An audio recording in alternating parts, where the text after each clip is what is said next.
আসসালামু আলাইকুম, সবার কি অবস্থা? আজকে আমি আর আমার ভাই যাবো একটু ভাঙ্গুরাতে। ভাঙ্গুরা যাওয়ার কারণ হচ্ছে আমরা দুই ভাই একটু ডাইভিং শিখবো। এটারই কথাবার্তা বলার জন্য এবং কতদিন লাগতে পারে এবং কত টাকা, এটা নিয়েই আজকে ভিডিওটা থাকবে। সম্পূর্ণ ভিডিও না টেনে দেখতে থাকুন এবং আমরা কিভাবে কি করি সবকিছুই ভিডিওর মাধ্যমে আপনাদেরকে জানিয়ে দেবো।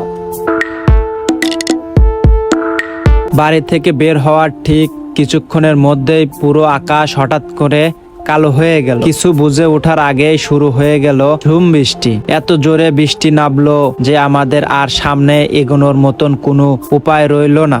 এত পরিমাণে ঝুম বৃষ্টি, ছাতা দিয়েও এর তোড়জোড় সামলানো অসম্ভব পড়ায়। শেষমেশে আমরা একটা জায়গায় আশ্রয় নিলাম। বৃষ্টির শব্দে চারপাশে নিঝুম হয়ে গেল আর আমাদের ভাঙ্গুরা যাওয়ার পরিকল্পনা সেখানেই থেমে গেল।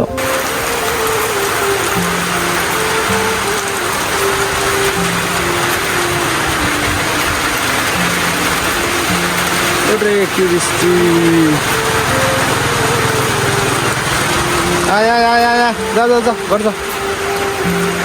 খুব ইচ্ছা ছিল আজকে ভাঙ্গুরা যেতে পারবো। কয়েকদিন ধরেই আমাদের এখানে ঝুম বৃষ্টি নেমে পড়েছে। ভাঙ্গুরা যেতে না পেরে মনটা কিছুটা খারাপ হলেও এই ঝুম বৃষ্টির সৌন্দর্য দেখে মনটা খুবই সুন্দর হয়ে গেল। সব সময় পরিকল্পনা সফল হবে এমন তো কোনো কথা নেই।